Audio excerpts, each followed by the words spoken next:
तो चलिए शुरू करते हैं अपनी इम्पोर्टेंट डेफिनेशन की क्लास। इसमें क्या है, आपको चैप्टर 1 यानी विलियन, और जैसे इंग्लिश में सॉल्यूशन कहते हैं, तो उसकी मोस्ट इम्पोर्टेंट जो भी डेफिनेशन है आज के वीडियो में पूरा वन शॉट के तरीके से पूरा आपको समझा देंगे। तो पहली हमारी डेफिनेशन क्या है, यह है मोल प्रभाव या मोल अंश किसे कहते हैं। तो इसकी डेफिनेशन देख लीजिए, किसी विलयन में उपस्थित किसी घटक का मोल प्रभाव, ठीक, उस घटक के मोलों की संख्या तथा कुल मोलों की संख्या के अनुपात को मोल प्रभाव कहते हैं। देखिए आपको फिर से समझाते हैं। जैसे एक ये हमारा विलयन है, ठीक, विलयन है, विलयन में दो घटक होते हैं, एक होता है विलेय, एक होता है विलायक, ठीक, एक विलेय एक विलायक। तो विलायक को हम ए मानते हैं, विलेय को बी मानते हैं। तो यहाँ पे अगर विलायक का मोल प्रभाव निकालेंगे तो विलायक के मोलों की संख्या, पहले विलायक का मोल प्रभाव निकालेंगे तो एक्स से, मतलब एक्स मोल प्रभाव से प्रदर्शित करते हैं, और बी है विलायक, तो विलायक के मोलों की संख्या यानी एन बी, और विलेय प्लस विलायक यानी कुल मोलों की संख्या, तो यहाँ पे एन ए प्लस एन बी, ये हो जाएगा विलायक का मोल प्रभाव। ठीक, यही फॉर्मूला अब हमने यहाँ पे लिखा है। देखिए ये है विलायक का मोल प्रभाव, ये है विलेय का मोल प्रभाव, ये है विलायक का मोल प्रभाव। अब देखिए यहाँ पर विलेय और विलायक दोनों के जब मोल प्रभाव को हम जोड़ेंगे तो उसका मान हमेशा एक ही आएगा। कैसे, देखिए यहाँ पे x a plus x b करेंगे, कैसे, देखिए यहाँ पर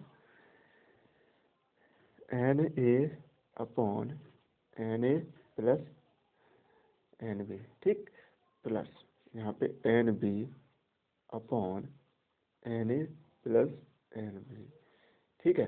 इसका एलसीएम लेंगे तो एलसीएम सेम आएगा, यानी एन ए प्लस एन बी। अब ऊपर जैसा है तैसा ही जोड़ देंगे, एन ए प्लस एन बी, ठीक। अब दोनों को एक बार ये भाग चला जाएगा तो हमारा एक ही बचेगा, ठीक। ये हो जाएगा हमारा इसका, ये आपका सही से हो गया, ठीक है। आपको मोल प्रभाव की परिभाषा आपको अच्छे से समझ में आ गई। देखिए मोल प्रभाव की परिभाषा एक बार और देख लीजिए, किसी विलयन में उपस्थित किसी घटक का मोल प्रभाव, तो हम विलेय या विलायक दोनों का मोल प्रभाव से निकालेंगे तो उस घटक के मोलों की संख्या, यानी अगर हम विलेय का मोल प्रभाव निकालेंगे तो विलेय के मोलों की संख्या, और विलायक के मोलों की संख्या निकालेंगे तो विलायक के मोलों की संख्या, ठीक है। कुल मोलों की संख्या, तो बटे में कुल मोलों की संख्या नहीं, विलायक प्लस विलेय, विलायक प्लस विलेय दोनों के मोलों की संख्या के अनुपात को मोल प्रभाव कहते हैं। तो दोनों के अनुपात निकालें, क्योंकि अगर हम अनुपात में लिखेंगे तो यहाँ पे एन बी अनुपात एन ए प्लस एन बी लिख सकते हैं, ठीक। ये होगी मोल प्रभाव की परिभाषा। अब नेक्स्ट परिभाषा देखते हैं किसकी है। देखिए यहाँ पे किसकी परिभाषा है, मोलरता की, यानी मोलरता किसे कहते हैं। तो इसकी परिभाषा है, एक लीटर विलयन में घुले विलेय के मोलों की संख्या को मोलरता कहते हैं। इसे कैपिटल एम से प्रदर्शित करते हैं। तो एक लीटर विलयन, जैसे हमारा यहाँ पे देखते हैं विलयन कितना है, एक लीटर है, तो हम ये मान रहे हैं ये है विलयन, ठीक, ये है विलयन। इसकी क्वांटिटी कितनी है, एक लीटर, एक लीटर है, तो एक लीटर में घुले मोलों की संख्या, ठीक है, मोलों की संख्या किस कहते हैं, एन, ठीक। मोलों की संख्या को अनुपात कहते हैं। एक लीटर विलयन में घुले मोलों की संख्या को मोलरता कहते हैं। इसे एम से प्रदर्शित करते हैं। तो इसका फॉर्मूला आप समझ लीजिए, जैसे एम बराबर होता है विलेय के मोलों की संख्या बटे विलयन का लीटर में आयतन। तो यहाँ पे लीटर है तो आयतन लीटर में ही आएगा, ठीक। अब इसका एक फॉर्मूला, जो एक फॉर्मूला होता है वो देख लीजिए, जैसे एम बराबर स्मॉल डब्लू बटे एम इंटू डब्लू बटे 1000 बटे बी, किसमें है, एम एल में। ये फॉर्मूला यूज होता है, आप न्यूमेरिकल में समझेंगे। तो और नेक्स्ट जो आप परिभाषा समझ में आ गई है, और नेक्स्ट परिभाषा देखते हैं किसकी है, ये है मोलरता की परिभाषा, ठीक है। मोलरता क्या होगा, यहाँ पे एक लीटर जो विलयन था, लेकिन यहाँ पे क्या होगा, 1 केजी विलायक, विलायक कितना होगा, 1 केजी, ठीक है। अब यहाँ पे विलयन नहीं होगा, यहाँ पे होगा विलायक, ठीक, विलायक होगा। यहाँ पे परिभाषा है, किसी विलयन के 1 लीटर विलायक में घुले विलेय के मोलों की संख्या को मोललता कहते हैं। इसे स्मॉल m से प्रदर्शित करते हैं। ठीक है, तो इसका जो फॉर्मूला है वो भी देख लीजिए। देखिए स्मॉल m बराबर विलेय के मोलों की संख्या बटे विलयन का जो भार होगा, यानी यहाँ पे विलायक का भार आएगा, क्योंकि जो भार है वो विलायक में घुल रहा है विलेय के मोलों की संख्या। किस में घुल रहा है? विलायक में। ठीक, विलायक में घुल रहा है तो विलायक का ही भार लेंगे। ठीक, तो यहाँ पे हो जाएगा स्मॉल m बराबर विलेय के मोलों की संख्या बटे विलायक का भार, वो भी केजी में। अगर केजी से इसे ग्राम में चेंज करेंगे तो यहाँ पे विलेय के मोलों की संख्या, यानी विलेय के मोलों की संख्या n, तो n का मान निकालेंगे n स्मॉल w बटे स्मॉल m। कैसे निकालते हैं? यह है विलेय के मोलों की संख्या, यानी मोलों की संख्या निकालेंगे तो भार बटे अणुभार, भार बटे अणुभार, अणुभार को स्मॉल m से और भार को स्मॉल w से। तो यहाँ पे स्मॉल m बराबर स्मॉल w इंटू 1000 बटे में small m into capital W हो गए ग्राम में, क्योंकि यहाँ पे मोललता का जो फॉर्मूला है वो हम यहाँ पे लिख दिया है। अब आगे देखते हैं और जो परिभाषा है वो देख लेते हैं। देखिए अब नॉर्मलता की परिभाषा देखते हैं। नॉर्मलता की परिभाषा क्या है? यहाँ पे किसी विलयन के 1 लीटर आयतन में घुले विलेय के ग्राम तुल्यांकों की संख्या, ठीक है, विलेय के ग्राम तुल्यांकों की संख्या विलयन की नॉर्मलता कहलाती है। इसे कैपिटल N से प्रदर्शित करते हैं। परिभाषा आप फिर देख लीजिए। यहाँ पे क्या है नॉर्मलता की परिभाषा? किसी विलयन के 1 लीटर आयतन में घुले विलेय के ग्राम तुल्यांकों की संख्या विलयन की नॉर्मलता कहलाती है। इसे कैपिटल N से प्रदर्शित करते हैं। तो इसका फॉर्मूला होता है, फॉर्मूला देख लीजिए। कैपिटल N बराबर विलेय के ग्राम तुल्यांकों की संख्या बटे विलयन का लीटर में आयतन। ठीक है, क्योंकि यहाँ पे लीटर है तो आयतन लीटर में आएगा। ठीक, और परिभाषा एक सूत्र होता है वो देख लीजिए। कैपिटल N बराबर स्मॉल w इंटू 1000 और बटे में E इंटू कैपिटल B, किसमें? ml में। तो ये नॉर्मलता की परिभाषा और ये सूत्र हो गए। और आगे परिभाषा है वो देख लेते हैं। देखिए आगे परिभाषा क्या है? क्वथनांक में उन्नयन। क्वथनांक में उन्नयन क्या होता है वो देख लीजिए। जैसे जब किसी द्रव में आवासशील विलेय पदार्थ मिलाते हैं तो विलयन के क्वथनांक में वृद्धि हो जाती है, जिसे क्वथनांक में उन्नयन कहा जाता है। कैसे? देखिए कोई विलयन है, यहाँ पर कोई ये विलयन है, विलयन है कोई, इसमें आवासशील विलेय पदार्थ खोल दिया, मतलब जो वाष्पित नहीं हो, वाष्पित नहीं होगा तो इसी में ही रह जाएगा। ठीक, तो इसका जो गर्म करेंगे तो इसका क्वथनांक और प्लस विलयन का क्वथनांक दोनों जब मिल जाएंगे तो क्वथनांक में वृद्धि हो जाएगी। उस वृद्धि को ही क्वथनांक में उन्नयन कहा जाता है। तो इसे डेल्टा टीवी से प्रदर्शित करते हैं। तो इसका फॉर्मूला देख लिए। डेल्टा टीवी बराबर केबी एम। केबी क्या है यहाँ पे, यानी बी क्या होता है? Boiling point. तो यहाँ पे हो जाएगा केबी, तो ये हो जाएगा स्थिरांक हो जाएगा, मोलल उन्नयन स्थिरांक। यहाँ पे मोलल उन्नयन स्थिरांक। ठीक है, मोलल उन्नयन स्थिरांक के भी मोलल उन्नयन स्थिरांक हो जाएगा। अब यहाँ पे अगर ये m क्या है, यहाँ पर ये m है, यहाँ पर मोलरता, मोलरता है, मोललता, m यहाँ पे मोललता है। अभी हमने आपको मोललता का जो फॉर्मूला क्या बताया, स्मॉल m बराबर स्मॉल w इंटू 1000, ठीक, बटे में m इंटू कैपिटल W। तो ये मोललता का फॉर्मूला है, हम यहाँ पे रख देंगे तो हमारा एक नया फॉर्मूला बन के आएगा। जैसे देखिए यहाँ पर, ठीक है, ये आएगा डेल्टा टीवी बराबर केवी। केवी तो हमने वैसा ही रख लिया, m की जगह पर हमने ये फॉर्मूला रख दिया, जिससे हमें नया फॉर्मूला बन के आएगा। डेल्टा टीवी बराबर केवी इंटू स्मॉल w इंटू 1000 बटे small m into capital W। Capital W ये किस में होगा? ये होगा ग्राम में। ठीक, ये होगा ग्राम में, क्योंकि यहाँ पे जो विलायक था वो केजी में था, यहाँ पे फिर ग्राम में बदल जाता है। ये हो गया क्वथनांक में उन्नयन की परिभाषा और सूत्र। अब और परिभाषा है वो देख लेते हैं। जैसे देखिए अब यहाँ पे परिभाषा किसकी है? हिमांक में अवनमन। हिमांक में अवनमन, तो इसकी परिभाषा देखिए। जैसे जब किसी द्रव में अवाष्पशील विलेय पदार्थ को मिलाते हैं तो इसके हिमांक में जो कमी आती है उस हिमांक में कमी को ही हिमांक में अवनमन कहते हैं। इसे डेल्टा टीएफ से प्रदर्शित करते हैं। कैसे? यहाँ पे देखिए, जैसे कोई विलयन है ये, ठीक, ये कोई विलयन है, विलयन में कोई अवाष्पशील विलेय पदार्थ घोल दिया, ठीक है, विलयन में कोई अवाष्पशील विलेय पदार्थ घोल दिया, ठीक है। जब हम डालेंगे अवाष्पशील विलेय पदार्थ तो एकदम से वो तो नहीं गर्म हो जाएगा, तब उसके जो क्वथनांक में यानी जो ताप है उसमें कमी आएगी, ठीक। पहले मान लेते हैं ये हमारा जो ताप था वो 10 डिग्री सेंटीग्रेड था, ठीक है।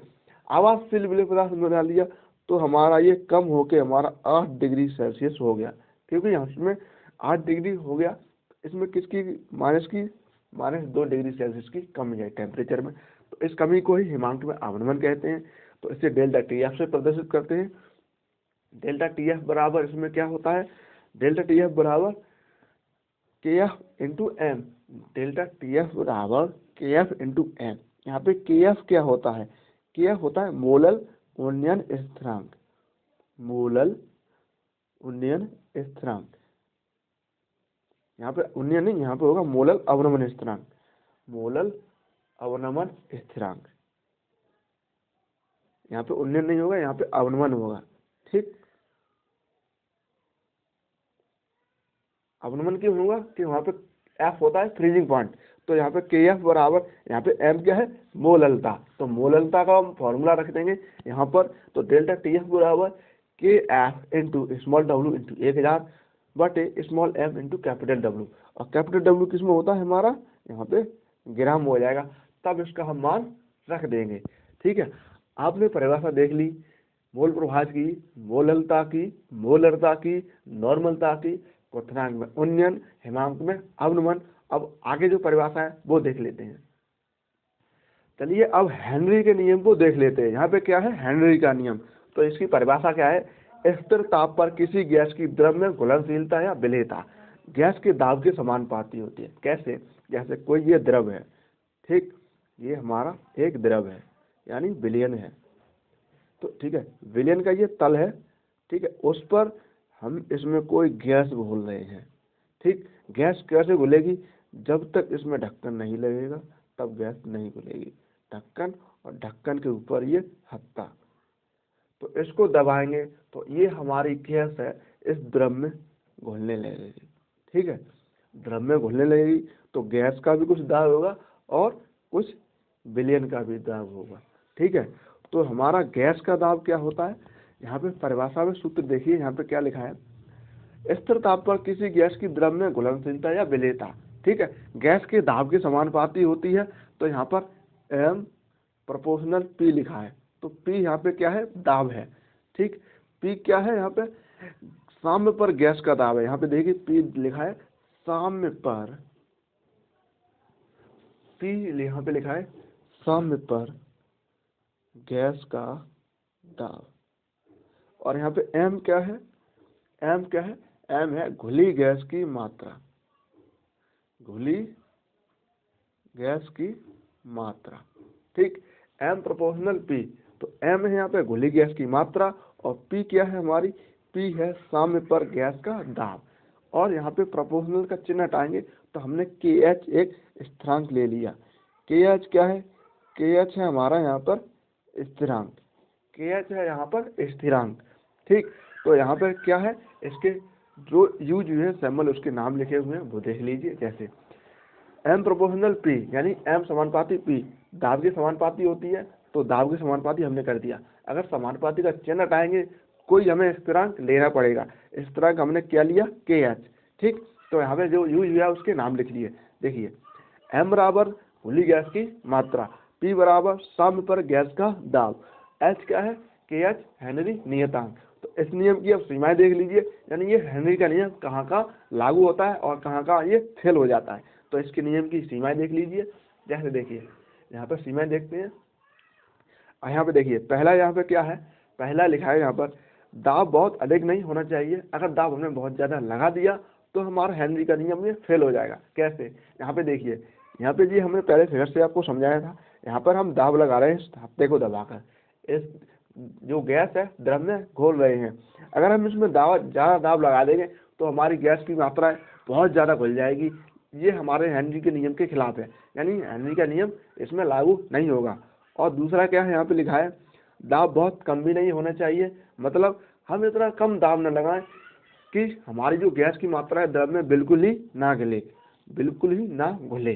ठीक, तो हमारा ये भी नियम कहता है दाब बहुत कम भी नहीं होना चाहिए और दाब बहुत अधिक भी नहीं होना चाहिए। ठीक, और तीसरा रूल क्या है हमारा, ये सीमाओं में तीसरी देखते हैं सीमाएं क्या लिखा है। यहाँ पे लिखा है गैस विलायक में बहुत कम विलेय होने चाहिए।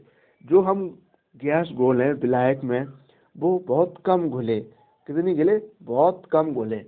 ठीक, अगर बहुत कम घुलेगी तो हमारा ये नियम अच्छे से उस द्रव पर लागू हो जाएगा। ठीक, और चौथा क्या है, गैस की आणविक अवस्था में कोई परिवर्तन नहीं होना चाहिए, मतलब गैस की आणविक अवस्था जैसे यहाँ पे NH3 है, तो जब हम द्रव में घोल दें तब भी हमारी NH3 ही रहे। ठीक, लेकिन जो अमोनिया है वो द्रव में यानी जल में घुलनशील है, यह अपने आयनों में टूट जाती है, ये NH2 minus plus H plus में ये अपने आयनों में टूट जाती है। ठीक, अगर ये आयनों में टूट जाएगी तो हमारा जो हेनरी का नियम इस पर लागू नहीं होगा, मतलब ये अमोनिया होती है हेनरी के नियम का पालन नहीं करती है। तो इसके अनुप्रयोग देख लीजिए, और इसके हम अनुप्रयोग देखते हैं, जैसे कहाँ कहाँ ये प्रयोग में लाए जाते हैं। तो पहला उपयोग क्या है, यहाँ पर अधिक ऊंचाई पर जो पर्वतारोही होते हैं वो पहाड़ों पर चढ़ते हैं, तो अधिक ऊंचाई पर जाते हैं तो ऊपर हमारा ऑक्सीजन का दबाव है वो कम हो जाता है, इसलिए इनके खून में ऑक्सीजन की कमी हो जाती है, जिससे इन्हें अपने शरीर में कमजोरी महसूस होने लगती है, जिसके लिए कमजोरी से बचने के लिए यह अपने पीठ पर ऑक्सीजन सिलेंडर लाद के ले जाते हैं, जिससे उन्हें आगे चलकर कमजोरी महसूस ना हो पहाड़ पर चढ़ते हुए। ठीक, और नेक्स्ट क्या है, जो सोडा वाटर होता है, सोडा वाटर आप नहीं जानते सोडा वाटर किसे कहते हैं, जैसे आप कोई भी कोल्ड ड्रिंक पीते हैं जैसे स्प्राइट है, थम्स अप है, पेप्सी है, कोका कोला है, इनमें सभी में CO2 की मात्रा अधिक से अधिक घोलते हैं, जिससे अधिक से अधिक ये स्वादिष्ट लगती हैं। जैसे कोई ये बोतल है, ठीक, ये है बोतल। ठीक, अगर बोतल में हम इसमें अगर CO2 की मात्रा घोलेंगे, जैसे यहाँ पे ये सोडा वाटर है, इसमें CO2 की मात्रा घोलेंगे तो इस ढक्कन को हमें अधिक दाब पर बंद करना पड़ेगा, तभी ये हमारी गैस की मात्रा है इसमें घुल पाएगी। ठीक है, अगर CO2 की मात्रा इसमें ज़्यादा घुलेगी तभी यह ज़्यादा स्वादिष्ट लगेगी। कभी देखा होगा आपने, जब पी होगी तो एकदम डकार आती है, आपको डकार किसकी आती है, वो CO2 गैस की डकार आती है। ठीक, ये हो गया दूसरा। अब तीसरा क्या है, जो गहरा समुद्र होता है, समुद्र में जब कोई भी गोताखोर या स्कूबा डाइवर जब आपने देखा हुआ जाते हैं तो अपने पीठ पर एक सिलेंडर रखे हुए होते हैं। सिलेंडर में कौन सी गैस होती है, एक होती है N2 यानी नाइट्रोजन, एक होती है O2 यानी ऑक्सीजन। इन दोनों को अगर साथ में ले जाते हैं, अगर कम गहराई पर है तो चल जाएगा काम, अगर ज़्यादा गहराई पर जाते हैं तो हमारा जो ऑक्सीजन की मात्रा है हमारे हीमोग्लोबिन यानी ब्लड में बहुत ज़्यादा घुल जाएगी। अगर दबाव में नीचे पानी में ही रहेंगे तब तो हमारे शरीर को कोई दिक्कत नहीं होगी, अगर जैसे पानी के बाहर आ गए, नीचे पानी के बाहर आ गए तो हमारे शरीर में एक बहुत ही भयंकर दर्द होगा, जिससे हमारे शरीर में नसों में गांठें पड़ जाती हैं, जो ब्लड हमारा क्लॉट होने लगता है, जिसमें नसों में गांठें पड़ जाती हैं। इन गांठों से बचने के लिए इसमें नाइट्रोजन और ऑक्सीजन के साथ हमें हीलियम यानी He गैस को भी ले जाते हैं, जिससे ये ऑक्सीजन हमारे शरीर में बहुत कम घुलती है, तो हमारे शरीर के दबाव को मेंटेन करके रखती है, और हमारे शरीर में जब बाहर निकलते हैं पानी से तो हमारे शरीर में दर्द नहीं होता है। ठीक है, आपने हेनरी का नियम और हेनरी के नियम की सीमाएं और हेनरी नियम के अनुप्रयोग देख लीजिए। अब आगे के वीडियो में चलते हैं और आगे की डेफिनेशन देखते हैं। चलिए आप देख लेते हैं राउल्ट का नियम। राउल्ट का नियम किसे कहते हैं, तो इसकी परिभाषा देख लीजिए। ठीक है, किसी विलायक में आवासीय विलेय पदार्थ घोलते हैं तो प्राप्त विलयन का जो बाष्पदाब है अपेक्षित अवनमन विलेय के मूल प्रभाव के बराबर होता है। जो भी विलयन है उसका बाष्पदाब में अपेक्षित अवनमन होता है वो विलेय के मूल प्रभाव के बराबर होता है। जैसे यहाँ पे P0 माइनस PS बटे P0, यहाँ पे विलेय का मूल प्रभाव यानी स्मॉल m, विलेय के मोलों की संख्या निकालते हैं, बटे small N plus small capital N. ठीक है, ये होता है राउल्ट का नियम। ठीक, ये है राउल्ट का नियम। क्या है यहाँ पे, ये है वाष्पदाब में अपेक्षित अवनमन का फॉर्मूला, और ये विलेय के मोल प्रवाह के बराबर होता है। तो ये हमारा राउल्ट का नियम हो गया। ठीक है, यहाँ पे देखिए लिखा है P not minus P S upon P not equal to small N बटे small N plus capital N. ठीक, ये होता है राउल्ट का नियम। अब यहाँ पे क्या लिखा है, यदि विलयन तनु हो, तो विलयन तनु हो तो ये हमारी जो विलेय की मात्रा है यानी विलेय के मोलों की संख्या है वो बहुत कम निकल के आएगी। तो हम इन्हें देखिए। ठीक, आपने देख लिया, अगर विलयन तनु हो तो यानी विलेय की मात्रा बहुत ना के बराबर हो। जो विलेय की मात्रा है बहुत ना के बराबर हो, यानी विलेय कम हो और ज़्यादा क्या हो, ज़्यादा हो हमारा विलायक। ठीक है, ज़्यादा विलायक विलेय है एन, विलायक है कैपिटल एन, तो दोनों को जब मिलाएंगे तो हम एन ही मान लेंगे। क्यों, क्योंकि जो विलायक है वो ज़्यादा है, विलेय की मात्रा बहुत कम है। तो हमारा नया फॉर्मूला बन के आएगा, जैसे यहाँ पे p not minus P S upon P naught बराबर स्मॉल एन बटे कैपिटल एन, क्योंकि हम small N plus capital n बराबर एन ही मान लिया, यानी विलायक ज़्यादा मात्रा में। तो हम जैसे यहाँ पे लिखा है स्मॉल एन, तो विलेय के मोलों की यानी विलेय के मोलों की संख्या निकालेंगे तो कैसे निकालेंगे, तो स्मॉल डब्ल्यू बटे स्मॉल एन। ठीक, ये है विलेय के मोलों की संख्या। अगर विलायक के मोलों की संख्या निकालेंगे तो capital W upon small W. तो ये दोनों मान है, हम यहाँ पर एन बटे एन में रख देंगे। ठीक, तो हमने रख दिया, तो हमारा नया जो फॉर्मूला बन के आया P not minus P S upon P not equal to small W into capital M upon small M into capital W. ये हो गया हमारा फॉर्मूला। तो इसमें जो यूज हुए हैं सैम्पल उसका नाम देख लेते हैं। देखिए यहाँ पे पी नॉट क्या है, यह शुद्ध विलायक का वाष्प दाब। पी नॉट यानी शुद्ध विलायक का वाष्प दाब। ठीक है, अगर हमने विलेय मिला दिया तो हमारा विलियन बन गया है। तो पी एस क्या है, विलियन का वाष्प दाब। ठीक, स्मॉल एम क्या है, स्मॉल है विलेय का भार, और स्मॉल एम क्या है, ये है विलेय का अणुभार, और कैपिटल एम क्या है, विलायक का अणुभार। स्मॉल जो कैपिटल डब्ल्यू क्या है, ये है विलायक का भार। यहाँ पे देख लिए लिख दिया जैसे ही, स्मॉल डब्ल्यू क्या है, विलेय का भार, स्मॉल एम विलेय का अणुभार, कैपिटल एम विलायक का भार, और कैपिटल एम विलायक का अणुभार। ठीक है, अब जो देख लेते हैं आदर्श और अनादर्श विलयन। ठीक, अब यहाँ पे देखिए आदर्श विलयन किन्हें कहते हैं, जो राउल्ट के नियम का पालन करते हैं उन्हें आदर्श विलयन कहते हैं, और अनादर्श विलयन जो राउल्ट के नियम का पालन नहीं करते हैं उन्हें अनादर्श विलयन कहते हैं। ठीक, ये हो गई परिभाषा। अब आगे जो परिभाषा रह गई है उन्हें देख लेते हैं। अब किसकी परिभाषा है, अणुसंख्य गुणधर्म। अणुसंख्य गुणधर्म किसे कहते हैं, देखिए किसी विलयन का अणुसंख्य गुणधर्म वह है जिसका मान विलयन में उपस्थित कणों की संख्या पर निर्भर करता है, न कि रासायनिक पहचान पर। कणों की संख्या पर निर्भर करता है। तो इसमें 4 टॉपिक होते हैं, जैसे वाष्पदाब में अपेक्षित अवनमन, यही हमारा कणों पर निर्भर करता है। और क्या होता है, हेमांक में अवनमन, हेमांक में अवनमन भी आपने देख लिया, क्वथनांक में उन्नयन वो भी आपने देख लिया।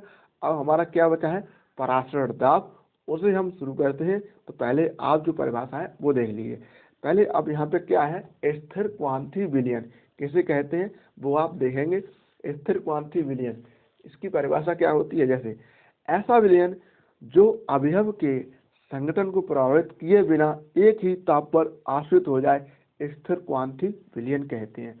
जैसे यहाँ पे देखिए एक विलयन हमारा ये है, ठीक, आगे समझा, एक विलयन ये है और एक विलयन ये है। इसमें हमारे क्या है, इसमें हमारा H2O है, ठीक, इसमें क्या है हमारा यानी C2H5OH, इसमें क्या है हमारा एथिल एल्कोहल है।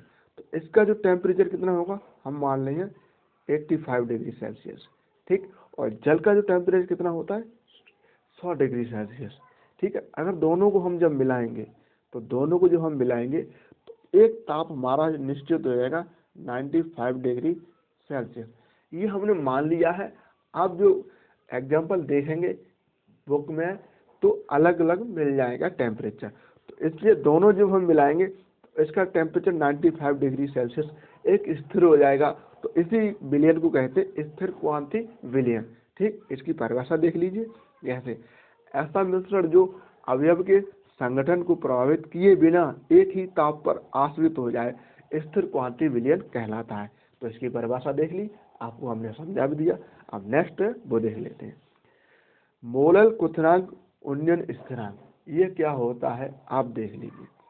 यहाँ पे क्या लिखा है, मोलल उन्नयन स्थिरांक उस स्थिति में विलयन के क्वथनांक के उन्नयन के बराबर होता है जब विलयन की मोललता 1 हो। कैसे, देखिए यहाँ पे क्या निकालना है, मोलल क्वथनांक उन्नयन स्थिरांक। तो इसे हम सॉल्व करते हैं। जैसे इसे सॉल्व करेंगे तो क्या आएगा, जैसे क्वथनांक में उन्नयन किससे प्रदर्शित करते थे, डेल्टा टीबी से। ये क्वथनांक में उन्नयन से प्रदर्शित करते थे, तो किसके बराबर है, यानी विलयन की मोललता 1 हो तो क्वथनांक में उन्नयन बराबर हो जाता है किसके, उस स्थिति में विलयन की क्वथनांक के उन्नयन के बराबर होता है जबकि विलयन की मोललता 1 हो। डेल्टा टी बराबर यहाँ पे के बी इंटू एम। ये था, हमने पढ़ा था पहले, किसमें पढ़ा था, मोलल उन्नयन स्थिरांक। ये पढ़ा था क्वथनांक में उन्नयन में, क्वथनांक में उन्नयन, इसके जो सूत्र निकाला था उसमें हमने पढ़ा था। तो हम मोललता 1 मानेंगे तो डेल्टा टी बी बराबर यहाँ पे के बी हो जाएगा, क्योंकि ये हम 1 मान रहे हैं, कोई फर्क नहीं पड़ेगा। तो ये हमारा एक सूत्र बन के तैयार हो जाएगा। तो ये यहाँ पे क्या हो जाएगा, के बी क्या है हमारा, के बी है हमारा मोलल उन्नयन स्थिरांक। के भी हमारा क्या है, मोलल उन्नयन स्थिरांक। अब यहाँ पे नेक्स्ट परिभाषा है वो देख लेते हैं।